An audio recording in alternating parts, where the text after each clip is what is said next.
Hi everybody. I'm going to give a quick overview of Canvas.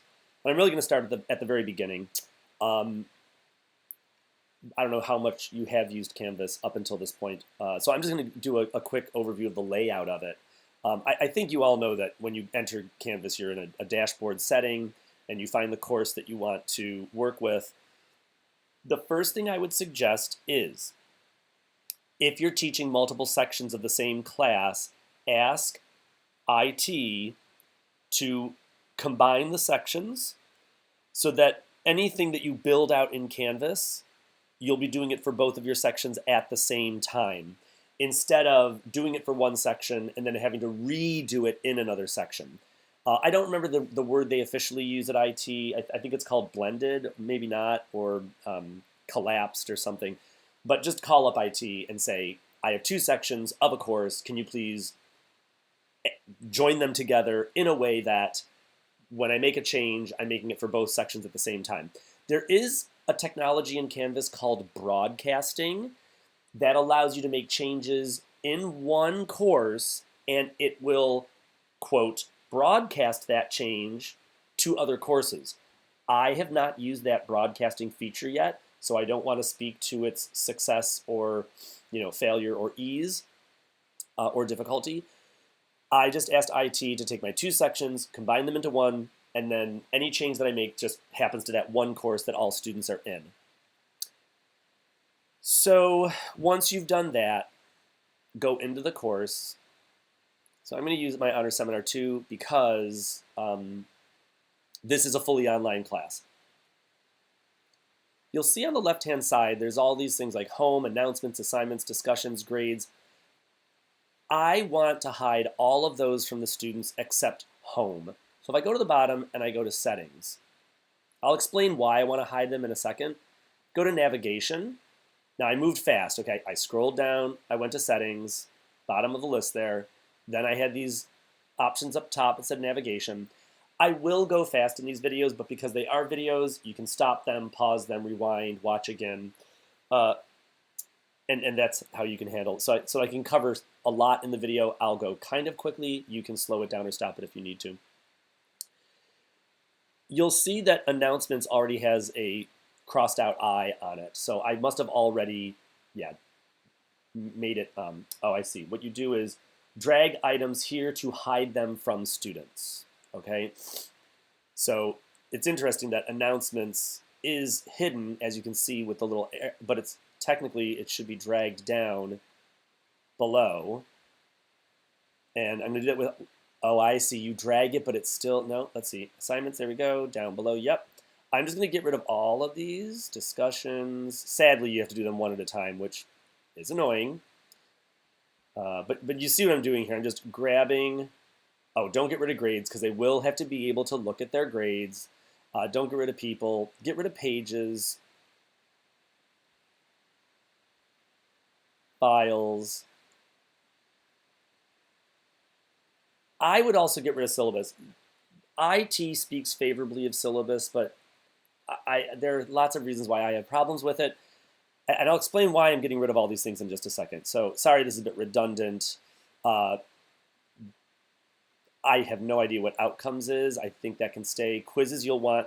No, you don't. You hide it. Hide quizzes also, yes. Conferences, collaborations. You're not getting rid of the functionality of any of these things. This is the key.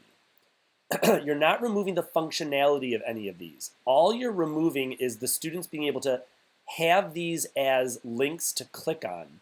And you'll see in a second, I think maybe keep Studio. I don't think that's gonna, these three might not hurt to remain. Let's now look from the student perspective. You have to save it also. Don't forget, just moving it didn't move it. Just because you moved it down there doesn't mean it's been moved yet. You have to hit save. Okay, now you can see all of those things have little, blacked out arrow, like, crossed out eyeballs. Let's go and look at student view. If I can find that on my little tight screen here that I have. Down here, student view.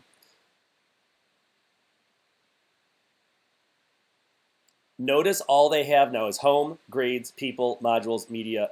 Now I'll explain why. Let me go out of student mode.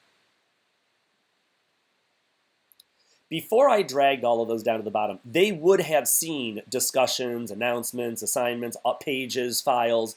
And here's the problem with that. When you click on files, you only see the files that are associated with the class. When you click on assignments, you only see the assignments that are associated with the class. But seeing all of them grouped together isn't really helpful for the purposes of teaching when you're online. It might be okay in a face-to-face class. For example, Monday, you teach everything that you need to teach, and you say to the students, okay, there's an assignment on Canvas, go do it. Then they could click into assignment and they could find whatever, the name of it or the date associated with it. Fine, no problem. They'd come over here, they'd click assignment. Here are all the assignments, and they could just, analysis of A-B reds. Okay, fine. They'll know what that means because they were in class and you taught it to them. But in an online environment, these assignments are kind of meaningless without the teaching associated with the assignment. So I want to force the students to always see assignments in the context of the teaching. And that way, if you force them into home, which again, if we pop into student mode, you'll see, again, their sidebar, they don't have the option of going to assignments or pages or files. They have to pretty much go to home. And that forces them into all of the, what Canvas calls our modules. And in a module, you can have instructional pages that are just, written out documents. You can have links to videos of yourself or YouTube videos. So by the time they get to the assignment that needs to be completed, they have all the teaching materials associated with that assignment in this one module. Does that make sense? I'll give you some kind of thinking time here. So if you do not limit their options in the navigation bar, they will end up places with only half the information. They'll see all of the files for your class, but they won't know what the files relate to with regards to the teaching. Only via home, and then within home, via the modules that you've built out, will they have everything packaged together pedagogically. If that doesn't make sense, send me an email, okay? So let me maybe just kind of stop with this. This is the video on how to restrict your students in Canvas to force them into module views. And the reason why I'm promoting that is it'll keep all of your teaching together. How you make a module and what you put in it, I guess we'll do in another video. Okay, great.